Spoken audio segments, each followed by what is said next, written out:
천상병은 인생을 소풍이라 노래했지만 오늘을 사는 우리한테 삶은 종종 전쟁터 같습니다. 눈을 뜨면 마주하는 것은 따스한 햇살보다는 살아남아야 한다는 서늘한 강박입니다. 사람들은 저마다 무엇을 먹고 무엇을 하고 살 것인가 라는 생존의 문제에 매몰되어서 정작 나는 누구인가 라는 근원적인 물음을 잃어버린 채 표류하곤 합니다. 내가 누구인지 모를 때 우리는 세상이 던져주는 명찰을 가슴에 달고 그것이 나인 줄 착각하며 삽니다. 제가 아프리카 어느 국가에서 온 부모님 아래서 태어난 세 남매와 함께 여행을 한 적이 있습니다. 한국에서 태어났고 한국에서 자랐지만 피부색이 달라서 자기가 한국인인가, 또 한국 사람들은 나를 한국 사람으로 받아주는가, 그런 고민을 어렸을 때부터 해온 친구들이었습니다. 눈을 감고 들으면 한국 사람이 말하는 것 같습니다. 액센트도 전혀 없고, 또 그 10대 아이들이 즐겨 쓰는 그런 말들도, 그런 단어들도 구사하고, 저는 그 친구들과 여행하면서 그런 생각을 해봤어요. 제 아이들이 셋이 있는데 그 세 아이들은 한국 사람 같이 생겼습니다. 그렇지만 미국에서 태어나서 자란 친구들이라 한국말이 서툴고 또 문화도 훨씬 더 백인 문화에 많이 길들여져 있는 그런 친구들이죠. 그럼 저희 아이들 셋하고 이 세 아프리카에서 온 부모님을 둔, 그렇지만 한국에서 태어나고 자란 누가 더 한국 사람일까, 그런 비교를 해보면 이 친구들이 훨씬 더 한국적인 거예요. 그러나 겉으로 보기엔 그게 아니라는 거죠. 이민 정책이 동화 정책이라고 해서 한국 사람이 되라 그래갖고 한국어도 가르치고 하지만 사실은 한국 사람들은 이 친구들을 한국 사람으로 받아들일 마음이 정말 있는 걸까, 그런 생각을 하게 되었습니다. 제가 일부러 이 친구들을 어디에 데려갔냐면 김해에 있는 허황홍 왕후의, 김수로 왕의 아내였죠. 그 릉하고 그 다음에 경주에 있는 원성왕릉, 이런 곳을 일부러 데려갔습니다. 왜냐하면 허황옥은 인도 아이타국의 공주였는데 김수로 왕과 결혼하면서 이쪽 김해로 시집을 온 거죠. 가야국으로. 그리고 원성왕릉에 서 있는 그 석상들은 한국 사람들이 아닙니다. 그 석상을 보면 다 페르시아 사람들이 서 있죠. 그러니까 그 당시에 벌써 한 2000년 전, 1500년 전, 이때도 한국은 굉장히 다문화적이었고 한국 사람을 그 당시에도 피부로 봤을까, 피부색으로 봤을까, 이런 생각을 하지 않을 수 없게 됐습니다. 이 친구들한테 제가 이렇게 물어봤어요. 너희들은 한반도 평화와 화해를 위해서 무엇을 할 수 있을까? 한 번도 그런 질문을 들어본 적이 없답니다. 왜냐하면 한국 사람이 아니라고 생각하니까. 여기서 태어나서 자라고 한국 문화를 배우고 한국어를 배워도 피부색이 다르기 때문에. 그 친구들 보면서 제가 정체성에 대한 생각을 하지 않을 수가 없게 됐어요. 이 친구들은 자기를 뭐라고 생각할까?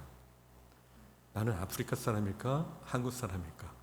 또 제 아이들은 나는 한국 사람일까? 아니면 미국 사람일까? 정체성이 우리에게 너무 많은 것들을 시사하고 우리 삶의 방향도 결정하고, 그럼에도 불구하고 그 질문을 우리는 잘 갖지 않고 살게 되는 것 같습니다. 오늘 우리가 읽은 본문은 이 공생이라는 거친 바다로 나가기 전에, 그러니까 어떤 일을 하기 전에 예수께서 당신의 뿌리를 확인하시는 장면입니다. 나는 누구인가? 예수님께서 요단강의 차가운 물속에서 이렇게 침례를 받으시고 올라오실 때 닫혔던 하늘이 열리고요, 비둘기 같은 성령이 내려오십니다. 그리고 한 음성이 들립니다. 이는 내 사랑하는 아들이요 내 기뻐하는 자라. 이것은 일종의 존재에 대한 축복입니다. 예수께서 눈먼 자를 뜨게 하시거나 오병이어의 기적을 통해서 5천 명을 먹이시거나 그런 기적을 일으키기도 전의 일입니다. 아무런 업적이 없고 그 어떤 쓸모를 증명하지 않은 그런 상태에 있을 때 하나님은 그분의 존재 자체를 긍정하십니다. 내가 무엇을 해내서가 아니라 내가 내 아들이기 때문에, 내 자녀이기 때문에 나는 너를 기뻐한다. 세상은 늘 우리한테 성과를 가져오라고 재촉하지만 하나님은 우리의 존재를 먼저 보신다는 것입니다. 이 하늘의 음성이 우리 영혼에 다시 되어야 합니다. 다시 깊이 내려진 배는요, 파도에 흔들릴지언정 떠내려가지는 않는 법입니다. 그런데요, 이런 은총의 순간 바로 뒤에 어떤 시련의 그림자가 드리워지는 걸 보게 됩니다. 성령에 이끌려서 예수께서 가신 곳은 화려한 예루살렘 성전이 아니라 적막한 광야였습니다. 광야는 소리가 없는 곳이지만 역설적이게도 내면의 온갖 잡음이 가장 크게 들리는 곳이기도 합니다. 마귀는 그 틈을 타서 예수님의 정체성을 흔듭니다. 이 마귀의 유혹은 늘 간교한 가정법을 담고 있어요. 내가 만일 하나님의 아들이어든. 그래서 광야의 시험은 우리는 떡, 예배 이런 것들이 굉장히 중요하지만 어떤 정치적 힘, 그것 이상으로 더 근본적인 시험은 뭐냐 하면 정체성의 시험이었습니다. 내가 만일 하나님의 아들이거든. 말씀드린 것처럼 바로 직전에 너는 내 사랑하는 아들이라고 하나님이 선언하셨는데 그 침례 이후 바로 끌려가신 곳이 광야고, 광야에서의 시험은 내가 만일 하나님의 아들이거든. 마귀는 우리 시대의 결핍을 정확히 파고듭니다. 배고픈 허기를 이용해서 돌을 떡으로 만들어 보라. 그런 경제적인 유효성을 요구합니다. 성전 꼭대기에서 뛰어내려서 내 안전을 증명해봐라. 내 힘을 증명해봐라. 종교적인 허영을 자극합니다. 마지막으로 절 한 번에 천하 만국을 손에 넣어라. 그러면서 고난 없는 영광을, 즉 권력의 지름길을 제시합니다. 이 유혹들의 본질은 사실 하나입니다. 하나님의 아들이라는 고귀한 신분을 나를 증명하는 도구나 욕망을 채울 수단으로 전락시키라는 것입니다. 하지만 예수님은 단호하셨습니다. 정체성은 타인에게 과시하는 훈장이 아니라 하나님과 맺은 사귐 그 자체이기 때문입니다. 사역은 존재에서 흘러나온다. 제가 신학교 때 배운 가장 중요한 말 중에 하나였습니다. Ministry flows out of being. 사역은 존재로부터 흘러나오는 것이다. 뿌리가 깊은 나무는요, 가뭄에도 열매를 맺습니다. 존재의 뿌리가 하나님께 닿아 있는 사람은 세상의 평가에 일희일비하지 않습니다. 그는 돌을 떡으로 만드는 능력이 없어서가 아니라 하나님의 말씀으로 사는 능력이 있기에 광야를 견뎌냅니다. 이 정체성의 싸움은요, 마태복음 16장에 같은 책입니다. 가이사라 빌립보라는 상징적인 장소에서 절정을 이룹니다. 그곳이 어떤 곳입니까? 헐몬산 기슭에 맑은 물이 흐르는 아름다운 곳이었지만 동시에 로마 황제를 신으로 숭배하던 탐욕의 도시였습니다. 일부러 로마 황제를 기념하기 위해 세운 도시였고 팔레스타인 땅을 다스리기 위한 군사 거점지였습니다. 깎아지는 절벽 위에 흰 대리석으로 지은 거대한 황제의 신전이 서 있었고, 그 앞에는 위압적인 로마 군대의 군합발 소리가 가득했습니다. 온 세상이 가이사가 주님이시다, 로마 황제가 진정한 왕이시다, 이렇게 외치는 것만 같습니다. 황제만이 유일한 구원자다, 그런 제국의 심장부에 들어간 것입니다. 일부러 예수님께서 제자들을 그리로 데리고 가십니다. 그때 그 압도적인 풍경 속에서 먼지 묻은 샌들을 신은 예수님이 제자들에게 묻습니다. 너희는 나를 누구라 하느냐? 이때 베드로는 제국의 질서를 거스리는 고백을 하고 맙니다. 주는 그리스도시요 살아계신 하나님의 아들이십니다. 거룩한 반역이죠. 이것은 단순히 교리적인 정답이 아닙니다. 황제의 동상 앞에서 던지는 진짜 왕의 선언입니다. 저 돌로 만든 신전의 주인이나 칼로 세상을 억압하는 황제가 진짜 하나님의 아들이 아닙니다. 생명의 길을 걷고 계신 당신이야말로 우리를 살리신 진짜 주님이십니다라는 고백을 하고 있는 것입니다. 광야에서 마귀가 내가 만일이라며 던졌던 의심의 안개를 걷어내는 제자들의 확신에 찬 함성이었습니다. 우리에게는 이처럼 내가 누구인지를 끊임없이 확인시켜주는 공동체가 필요합니다.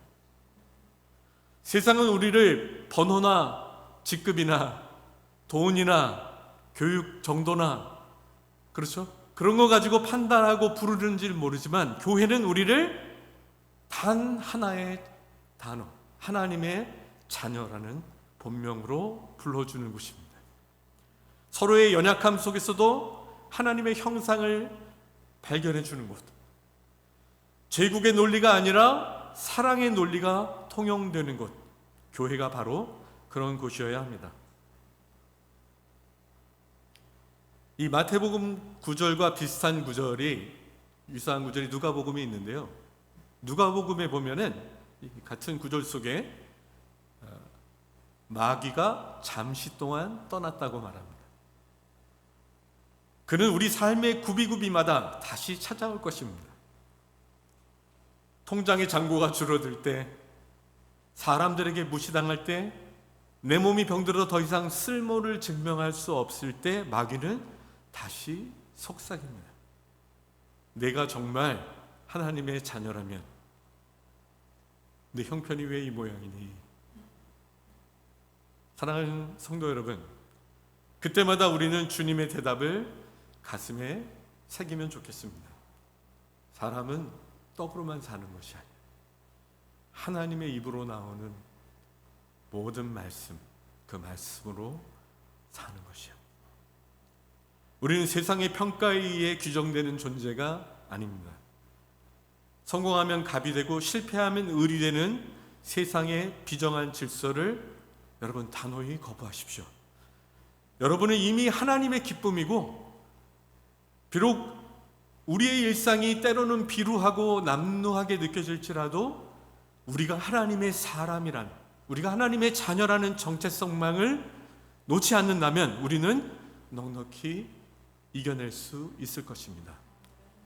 함께, 나 혼자가 아니라 공동체가 함께 말이죠. 이번 한 주간 세상의 거대 담론 앞에서 위축되지 않으시기를 축복하고 싶습니다. 가이사라 필리포의 거대한 신전 앞에서도, 거대한 동상 앞에서도, 그 군합발 소리 그 앞에서도 당당히 주님을 고백했던 것처럼 나는 하나님의 사랑을 받는 사람이다. 그러므로 나는 비굴하게 살지 않을 거야. 이렇게 당당히 선포하시는 여러분, 그리고 제가 됐으면 참 좋겠습니다.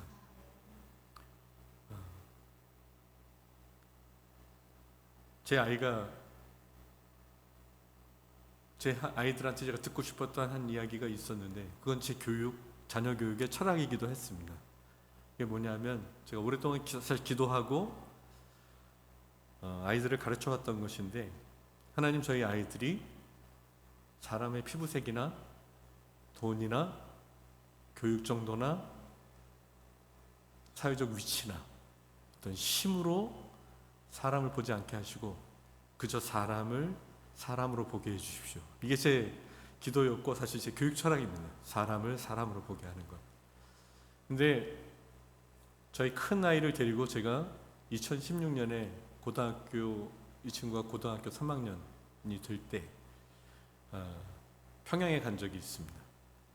다른 것 때문에 간 것이 아니고 저희 한 6명 정도가 LA에서 이제 마음을 모아서 샌프란시스코에서 LA까지 자전거를 탔습니다. 500마일이고 800km입니다. 그 6일 동안 이제 자전거를 탔는데요. 그러면서 펀드레이징을 했습니다. 북한에 있는 고아 아이들 털신을 사주려고 한 켤레에 10불이었습니다 당시에. 그래서 제가 펀드레이징을 하면서 이제 18,000불 정도를 해서 1,800켤레 정도를 그 북한에 있는 고아 아이들한테 털신을 보냈는데, 그 신발이 아이들이 실제로 신고 있는지를 확인하는 그 베리피케이션 트립이라고 그래요. 가서 확인하는 그런 여행이었습니다. 그때 이제 저희 큰 아이도 자전거를 같이 탔기 때문에 초대를 받아서 저하고 둘이 들어가서 이제 확인하러 들어간 것이었죠. 처음 들어가는 거였습니다. 저희 큰 아이는 긴장하고 떨리고 두렵고. 그런데 그 얘기를 하더라고요. 아빠 너무 긴장이 된다고 얘가 그러더라고요. 그러겠죠. 이제 고등학생인데. 제가 좀 의아했어요. 왜냐하면 얘는 한국에서 교육을 받은 게 아니고 노출이 돼봤자 미국 미디어에 노출이 됐을 텐데 어디서 이런 두려움이 생겼을까, 그런 생각 가지고 들어갔습니다. 근데 가서 보니까 뭐 평양의 노을이 너무 아름다워요. 총천연색이죠. 그냥 사람들 만나서 같이 이야기하고 뭐 이러는, 같이 음식 먹고 이런 시간들을 이제 지나면서 저희가 한 며칠 3박 4일인가 있다가 나와서 이제 북경으로 날아왔습니다. 비행기를 타고. 그리고서 이제 북경의 호텔에 들어가서 그날 밤 자는데 저희 큰아이가 저에게 그 얘기를 하는 거예요. 아빠, 내가 북한에 들어가기 전에는 북한 생각하면 항상 회색이었어. 그리고 사람들은 항상 로봇같이 움직이는 사람이라고 생각했거든. 근데 내가 와서 보니까 하늘이 풀 컬러, 총천연색이더라고요. 그리고 거기 있는 아저씨들, 아줌마들하고 얘기하는데 그냥 나랑 같이 김치를 먹는, 한국말이 통하고 그런 사람이라는 그런 생각이 들어요. 동네 아저씨 같다는 생각이 들었다. 이런 얘기를 저한테 방에 침대에 누워서 둘이 자는데 그 얘기를 하더라고요. 제가 정말 소리 없이 많이 울었습니다. 왜냐면 제가 꿈꾸던 교육이 제 아이한테 그런 얘기를 듣는 거거든요. 사람을 사람으로 볼 수 있는 것. 우리가 정말 가장 깊이 우리 자신의 정체성을 발견하는 사람들의 특징은 뭐냐면 사람을 사람으로 볼 수 있는 능력입니다. 정체성이 내가 누구인가만을 결정하는 것이 아니고 다른 사람들이 어떤 사람들인가, 얼마나 존귀한 가치를 가진 사람들인가를 그 안에 볼 수 있게 되는 것. 저는 그 시작이 나 자신으로 내가 누구인가를 발견하는 그 여정부터 시작한다고 생각하게 됩니다.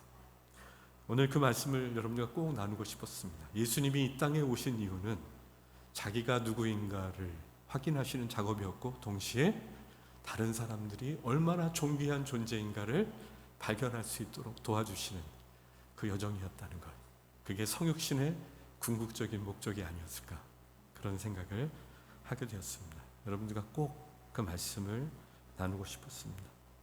이러한 과정, 여정이 여러분의 삶이 되고 여러분의 능력이 되기를 주님의 이름으로 간절히 축복합니다. 마치겠습니다. 기도하죠.